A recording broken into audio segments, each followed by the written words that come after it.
नमस्कार बंधुगण। तो आजिर यही भिडियोरे आमे जानिबा जे चालाक्रे केमिति कथा कहिबा शिखिबा बा चालाक्रे केमिति कथा कहिबार शैली शिखिबा। तो चलंतु आ डेरी न करी यही भिडियोटी को स्टार्ट करिबा। आउ भिडियोटी को स्टार्ट करिबा पूर्वरु मोर आपणंकु गोटिए रिक्वेस्ट जे भिडियोटी आपण केउं जिल्लारू देखुछंती मते ताहा कमेंट करिवे। आउ भिडियोटी को फास्ट टू लास्ट जाए निश्चय देखिबे। तो यही भिडियोटी को आमे एपरी तीन भागरे विभक्त करिबा, जहाँकि कथा कहिबार शैली बा आमे सही तीनोटी शैली को जदि निज मनरे रखी आमे कथा कहिबा ताहाले आमे निजको निजे एक बड़लोक बोली भाविबा। तो सही तीनोटी पॉइंट मु आजिर यही भिडियो रे मु आपनकु जणाइबा को चाहूछि। तो चलंतु सही तीनोटी पॉइंट मु आपनकु कहिबा को चाहूछि।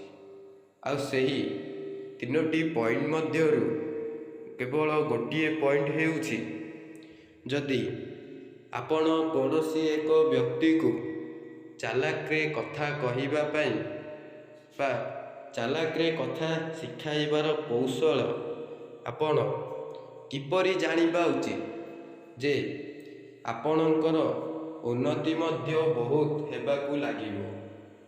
तो ताहा विषय रे मु कहिबी।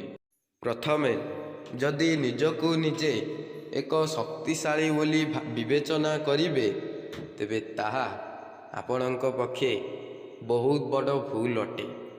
काहींकि ना आपण जदि गोटिए व्यक्ति को अमानसिक भावरे कथा कहउछंती तेबे सही लोकटी आपणको फालतू बोली भाविबाकू लागिबो। और आपणक सहित बहुत मजाक मस्ती मध्य करिबाकू लागिबो। आपण सेठारे धीर स्थिर भावरे कथा कुहंतु, देखिबे आपण मध्य दिने बहुत सक्सेस हेबे एवं लोक माने मध्य तुमको बहुत सम्मान देबे। काहींकि ना आमे जदि कौनसी एक गोटिए स्थान को जिबा आउ आमर इम्प्रेस देखी लोक माने आमको बहुत साथ देबाकू लागिबे।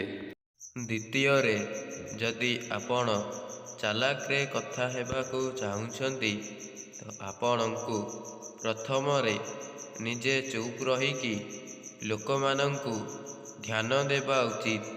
काहींकि ना लोक माने केउं परी भावरे निजर कथावार्ता को करुछंती बा व्यवहार केमिति करुछंती ताहा आपण देखिले ही निजे जानी पारिबे जे सही लोकटी केते भलो ना खराब अटे।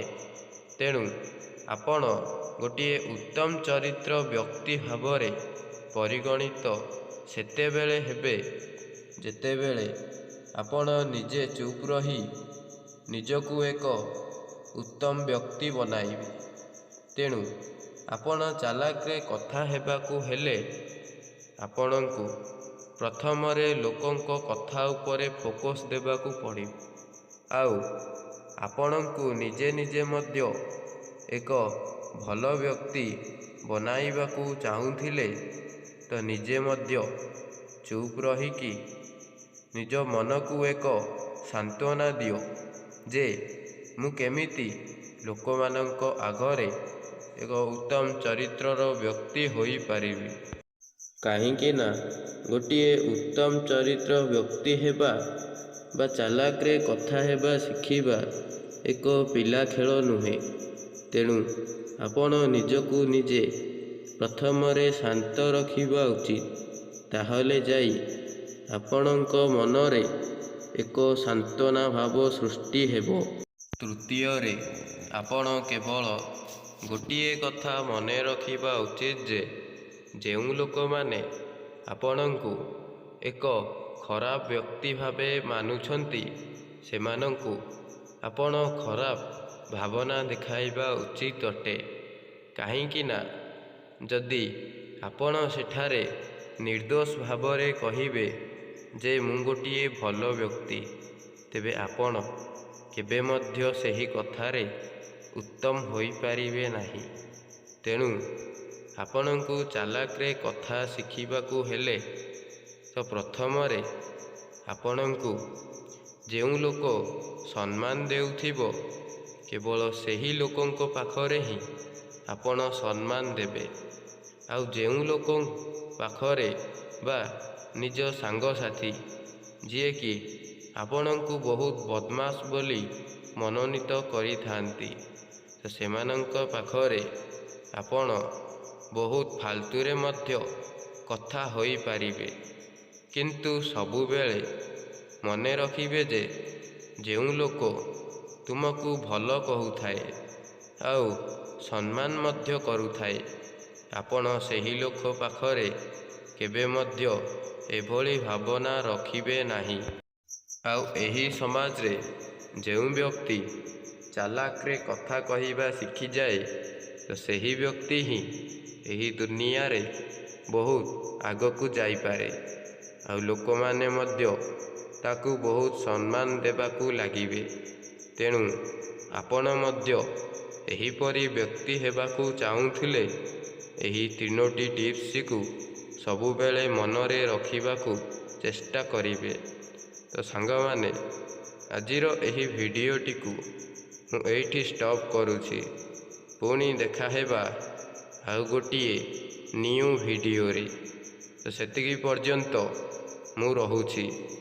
ତ ମୋର ଆଉ ଗୋଟିଏ ମଧ୍ୟ ରିକ୍ୱେଷ୍ଟ ଯେ ଭିଡ଼ିଓଟି ଆପଣଙ୍କୁ ଭଲ ଲାଗିଲେ ତେବେ ନିହାତି ଭାବରେ ମୋର ଏହି ଚ୍ୟାନେଲ ସମ୍ବିତ ମୋଟିଭେସନାଲ ଲାଇଫକୁ ଗୋଟିଏ ସବସ୍କ୍ରାଇବ୍ କରି ବେଲ୍ ଆଇକନ୍କୁ ଅନ୍ କରିକି ରଖିଥିବେ, ଯାହାଫଳରେ ମୁଁ ଭିଡ଼ିଓ ଛାଡ଼ିବା ମାତ୍ରେ ଆପଣଙ୍କ ପାଖକୁ ନୋଟିଫିକେସନ୍ ଜରିଆରେ ସର୍ବପ୍ରଥମେ ପହଞ୍ଚି ପାରିବ।